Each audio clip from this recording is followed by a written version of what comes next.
For All Mankind Season 5 finale doesn't end the way most fans expected. Instead of delivering a massive, explosive conclusion, it takes a quieter, more uneven path, one that mixes powerful emotional moments with frustratingly unresolved storylines. On one hand, we get a devastating sacrifice on Titan that changes everything for one of the show's most important characters. On the other, the Mars conflict wraps up too quickly, almost without consequences. And just when it feels like the story is closing, the final seconds jump forward in time and reveal something mysterious in deep space that completely reframes what this season might actually be building toward. The For All Mankind Season 5 finale, This Land Is Our Land, doesn't land the way fans expected, and maybe that's exactly why it feels so divisive. For a show that has built its reputation on explosive finales, emotional payoffs, and world-shifting discoveries, this ending feels strangely restrained. Not bad, but noticeably uneven, almost like the show is holding something back. And that raises the real question, is a disappointing finale worse than a bad one? Or is it something more complicated, something closer to uncertainty about where this story is actually heading? Because if there's one thing this episode makes clear, it's that For All Mankind is no longer just about space exploration. It's about consequences.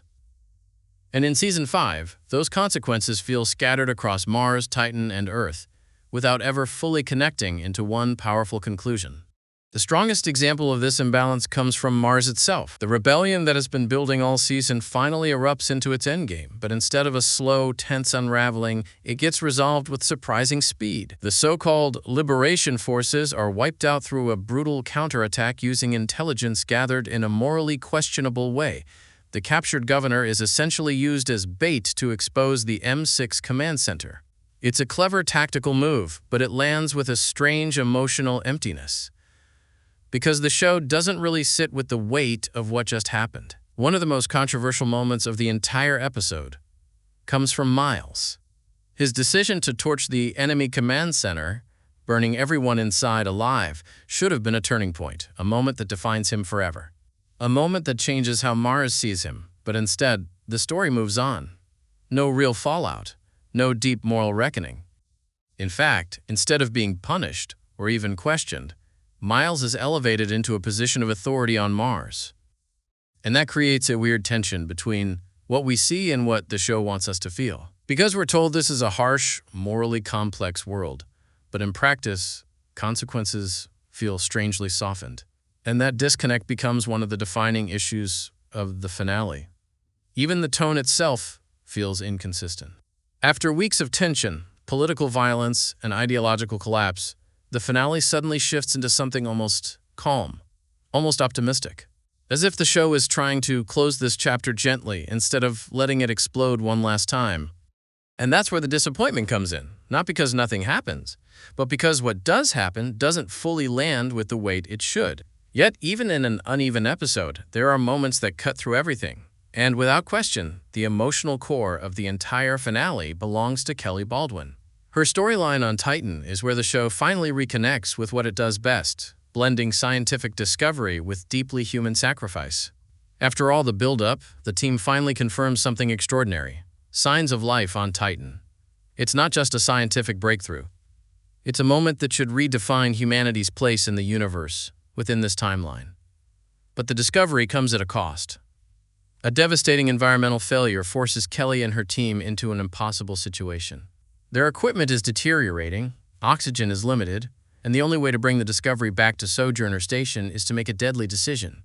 Only 2 of the 3 can survive the journey. And this is where the episode finally slows down. For the first time, the noise of Mars, politics, and Earth completely disappears. What's left is silence, isolation, and choice.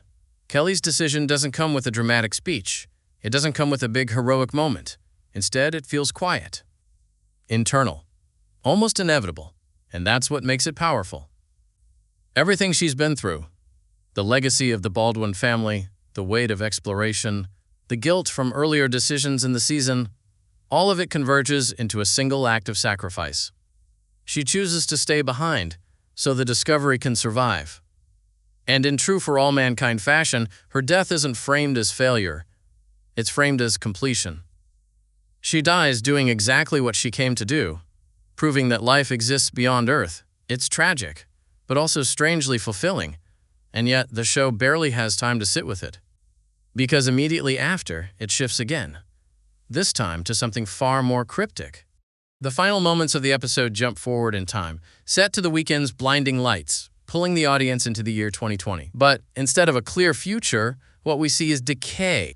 A Soviet spacecraft, Mars 94, drifting silently in space, long forgotten since its abandonment in Season 3, suddenly flickers back to life. And that's where the episode quietly opens a new door. Because nothing about this moment is explained. No characters, no context. Just a machine waking up after decades of silence.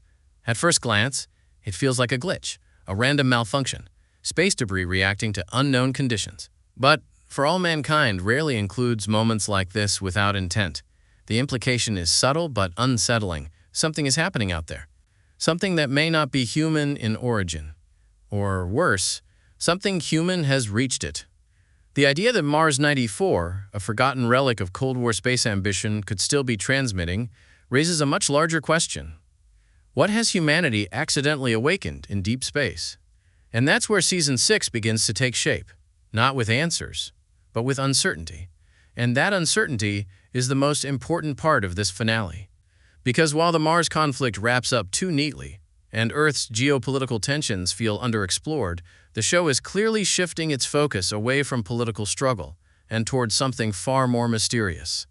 Something possibly beyond Earth entirely. Some fans believe the blinking signal from Mars 94 is just a systems reboot, a long-dormant machine finally reacting to residual power or cosmic radiation. A simple explanation. But others see something bigger. A transmission. A pattern. Maybe even contact. And that's the tension the finale leaves behind. Not resolution, but anticipation. Meanwhile, back on Titan, Kelly's sacrifice also raises another unanswered question that the episode deliberately avoids explaining. The water or liquid movement observed on Titan before her death suggests something more than microbial life. The way it behaves, the way it shifts, almost feels intentional. Reactive. Intelligent. But the show never confirms it. Instead, it leaves it suspended in ambiguity. And that might be the most deliberate choice of the entire episode. Because For All Mankind is no longer just asking, what is out there? It's asking, what happens when we finally find it? And Season 5 refuses to answer that. Instead, it steps back and lets the unknown breathe. Still, not everything works. The Earth storyline feels noticeably underdeveloped. We're told that tensions between Earth factions are escalating, that Mars is affecting global politics, that ideological divisions are growing, but very little of it actually resolves on screen. It's mentioned, it exists, but it doesn't fully connect to the ending. The same goes for several side threads, including Margot and Aleda's family connections and Miles' past betrayals, all of which feel like they were meant to carry more weight than they ultimately do. Instead of weaving together, the narrative branches feel isolated from each other, like separate stories sharing the same timeline, but not the same conclusion. And that's what makes this finale so unusual. Because it isn't messy in a chaotic way. It's messy in a disconnected way.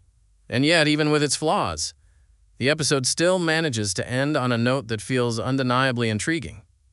Not satisfying, not conclusive, but open. And maybe that's the real design here. Maybe Season 5 was never meant to be a climax. Maybe it was a setup. A long runway towards something much bigger in Season 6, the final chapter of the entire series.